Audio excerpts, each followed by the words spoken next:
250 participants, parmi lesquels figuraient les présidents des conseils départementaux et municipaux et des producteurs de cacao venus des 4 bassins de production de cacao des départements de la Likwala, la Cuvette Ouest et la Songa, ont passé au peigne fin les activités menées 4 ans durant par le projet d'appui à la relance du secteur agricole, avec en toile de fond la relance de la composante de la cacao-culture.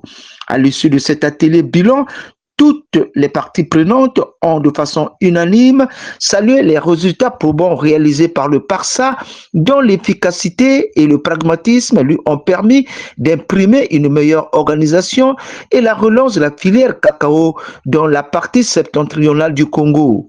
Voici quelques témoignages vivants des producteurs qui ont recommandé la pérennisation des activités et le renouvellement du PARSA.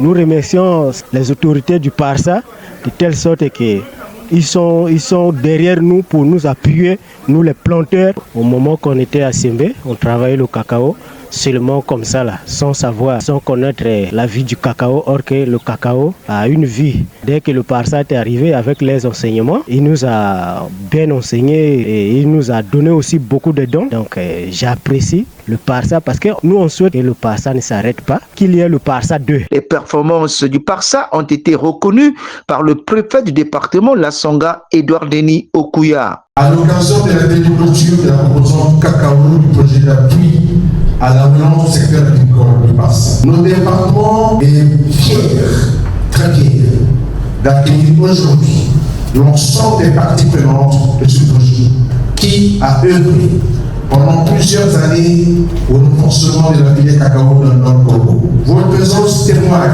de l'intérêt que chacun d'entre vous accorde au développement agricole de notre pays et à l'amélioration des conditions de vie des populations rurales dans la droite ligne de la vision de son Excellence, M. Denis Sassou Nguesso, président de la République chef de l'État, dans la politique agricole ambitieuse, que ce soit sur le terrain, vise à faire de notre agriculture un levier majeur de diversification économique, de souveraineté alimentaire et de lutte contre la pauvreté.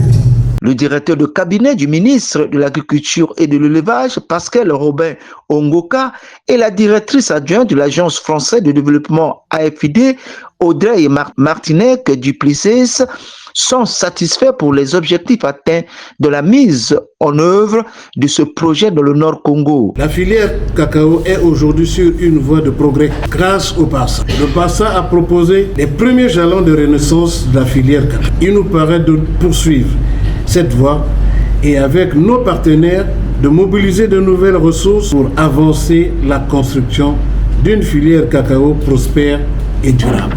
Comme vous le savez, l'ambition du président de la République, son Excellence M. Denis Sassou Nguesso, est de faire du développement agricole et agro-industriel du Congo un axe majeur de la transformation structurelle de notre économie. Le cacao en est une composante majeure, notamment ici dans le Nord Congo, où il constitue pour beaucoup de familles la principale source de revenus. Les projets ont toujours un terme, comme mon discours, je vous le promets. Celui-ci est arrivé et je sais que cette phase est parfois difficile. Mais si le PARSA s'achève, les opportunités, elles, ne disparaissent pas. Je pense par exemple au dispositif de financement mis en place sur le projet COPECOBA, financé par l'AFD, l'Union européenne et l'Initiative pour les forêts d'Afrique centrale. Je vous invite donc, et j'y prendrai toute ma part, à construire sur les résultats du PARSA pour vous saisir de ces opportunités. Quant au dialogue soutenu que nous avons coutume d'avoir, notamment avec le ministère de l'Agriculture et de l'Élevage, celui-ci se poursuivra bien sûr et l'AFD restera à votre écoute. Votre gouverne, le PARSA est un projet placé sous la tutelle du ministère de l'Agriculture et de l'Élevage en partenariat avec l'AFD à travers le contrat de désendettement et développement pour un coût global de financement à hauteur de 5,2 milliards de francs CFA.